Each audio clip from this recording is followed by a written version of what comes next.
this is a prophecy about how even children are going to loathe Hollywood actors. How could that be? Well, I think it's going to be related to what comes out. And I think it's been a long time coming, but I think things are going to begin to come. And Kim Clement names names. Hey, this is Larry. Welcome to Stewarding the Wealth Transfer. I just want to talk a little bit about prophecy and understanding it. God gave some crazy words as he begins to pour out his spirit in August, September, and October, things are going to happen. And I believe in 2025, our culture is going to really be rocked and shaken. And I'm not really into the Hollywood scene. I mean, I know some things and I pay attention a little bit, but you got to admit this whole arrest of P. Diddy and the way that Hollywood is responding, and some people in Hollywood are just deleting all their Twitter posts, over their whole life, and they're really freaking out. And I like to watch a guy named David Nino. He's the former boxer, and he's on Rumble and sometimes on YouTube. And I like to watch what he says. And he has done a number of videos about how the Hollywood elite are shaking in their boots because they know what they did was horrible. And there's been, some crazy things that have been said. I saw Greg Gutfeld, who is not my favorite at all, but he said the most outrageous thing, and you can't say things like this unless they're true. But he was on a liberal show, and he was being interviewed, and, he's a very crass, obnoxious, he's supposed to be kind of funny. I don't find him entertaining or funny, but this was interesting. He was on a show, and these liberals were lamenting about why the Dems didn't run Oprah. And he said, well, she's got skeletons in her closet. And the person said, what skeletons in her closet does Oprah have? And he said, she eats children. And he said it with a straight face, and he meant it.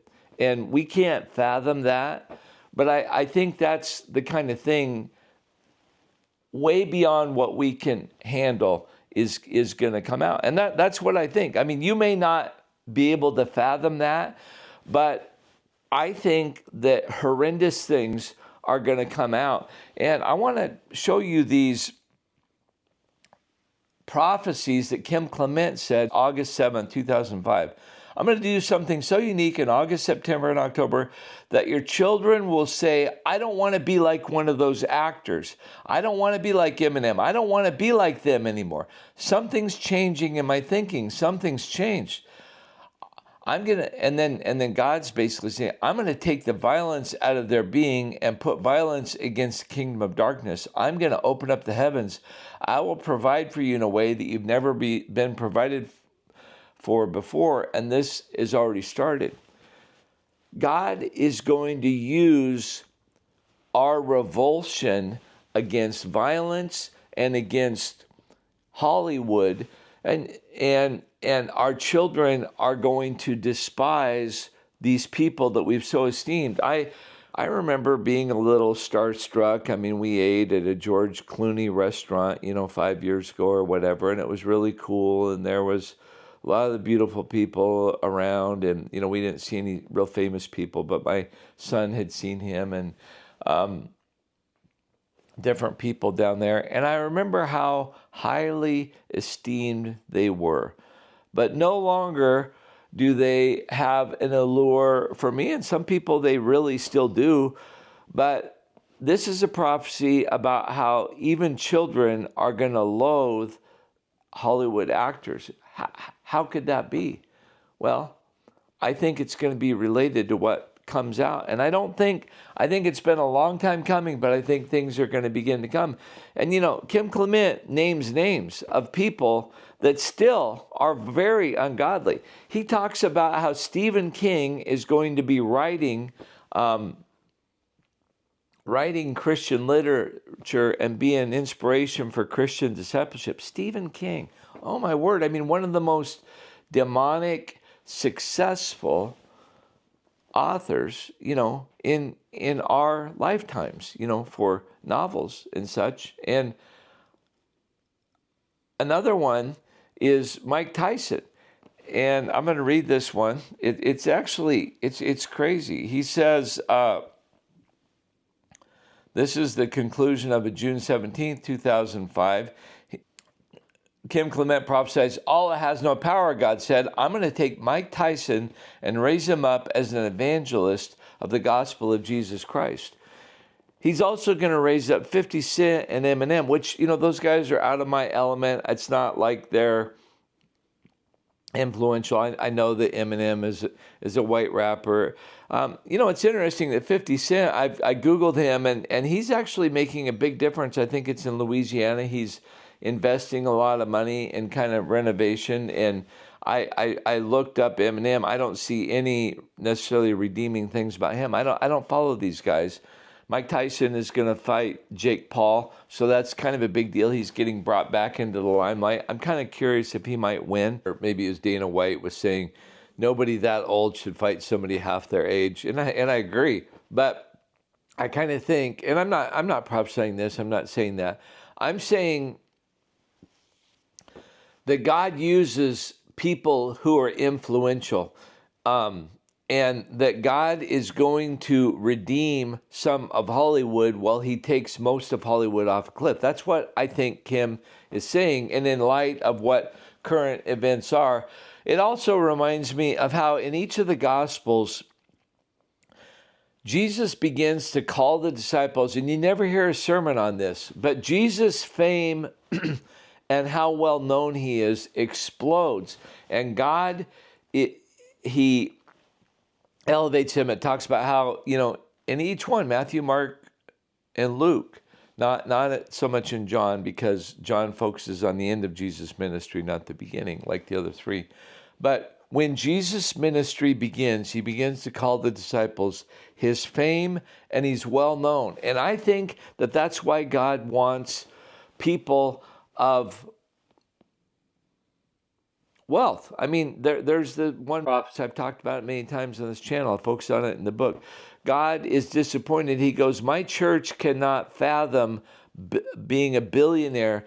99% of my church can't fathom it. I can hardly fathom it, but I think that I'm supposed to fathom it. I think that we're supposed to walk in faith and expectancy of 1,000x explosions in our wealth. And I think the reason is not so we can have a bunch of money, but so that we can be generous, but also so that we can have influence. And so, great influence comes under great pressure. What are you going to do when you begin to stand up as evil is overflowing and reacting? Are you going to be quiet and take a knee, or are you going to stand up? I'll tell you another thing I think that's going to come out. I've heard prophetic words about this, and I'm going to name a couple names. And, at one time I held T.D. Jakes in great esteem. I mean, I was told he's a fantastic, prophetic, kingdom leader. And I think he was, for sure. But he's one of P. Diddy's friends, and I think that there must be something about that allure. There's something about the lust and the frivolity that goes along with drugs and alcohol in an environment that's inappropriate. But one of the things that I can understand how people could fall into that, but one of the things I can't stand, and I believe that we're going to see that Bishop T.D. Jakes as well as Rick Warren. And, Rick Warren, when he wrote The Purpose-Driven Life, that was one of the most influential books of my life 20 years ago, or whenever that came out. I remember still the first line, "It's not about you." That just shocked me, and it shook me, and it made a big difference. And yet, I think Rick Warren forgot about that. He used to kind of insinuate that he didn't take any of the money from his books, which they were huge because he used them in ministry.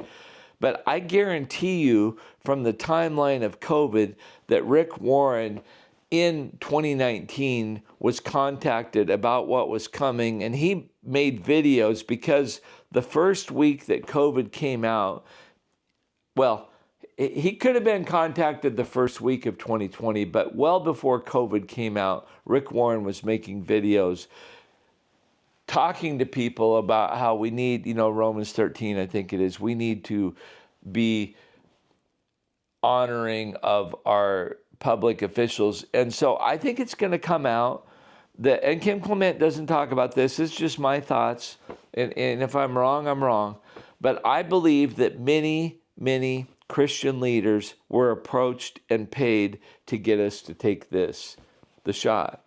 And so I think that that's one of the most horrible forms of bad influence, because when we have influence, it's when we come into very difficult situations, and then we take the high road, we take the road of persecution, we take the road of pain, we do what Jesus did and what Jesus would have us do. We don't take the road of convenience, the wider, broader path.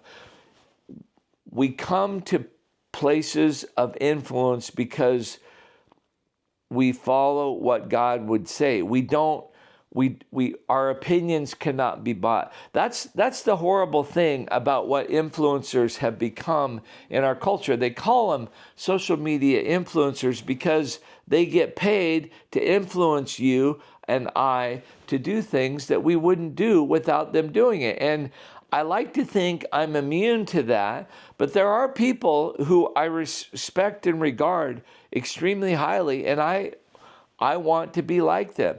I think Kim Clement is a person.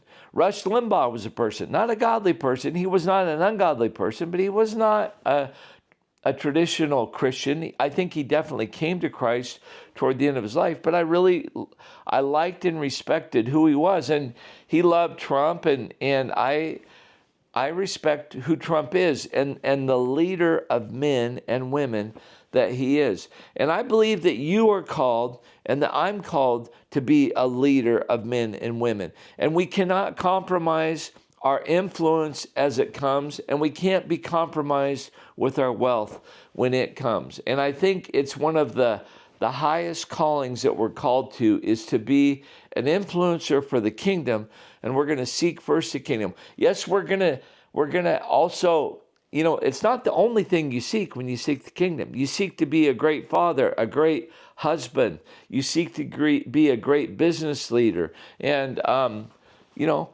it's not bad to seek to be a person of wealth. I think I personally don't pray that I would become an influence, but I have prayed for wealth and prosperity. And I think God has honored that prayer. But when Solomon prayed for wisdom and understanding of how to be a wise leader, God said, I'm going to give you what you ask for. I'm going to give you above and beyond. And I'm going to give you prosperity. I'm going to give you long life. And I'm going to give you that your enemies wouldn't prosper against you and that you're going to prosper over your enemies. And I think that there are blessings coming our way as we're faithful and as we persevere. I still think the pressure is going to come. And so who are you going to be when the pressure comes on? But I think we're going to see Hollywood, the influence of Hollywood, we're going to see pushback that we've never seen. And I see things in the precious metal world that are shifting violently. I see things politically. I'm excited that Trudeau's government is coming to a conclusion. I'm excited at the destabilization of, I don't want to see our country not succeed and prosper.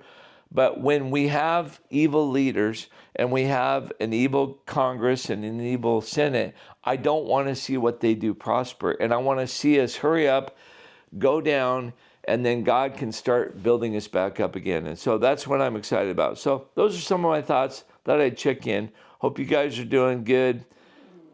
Have a good day. Bye.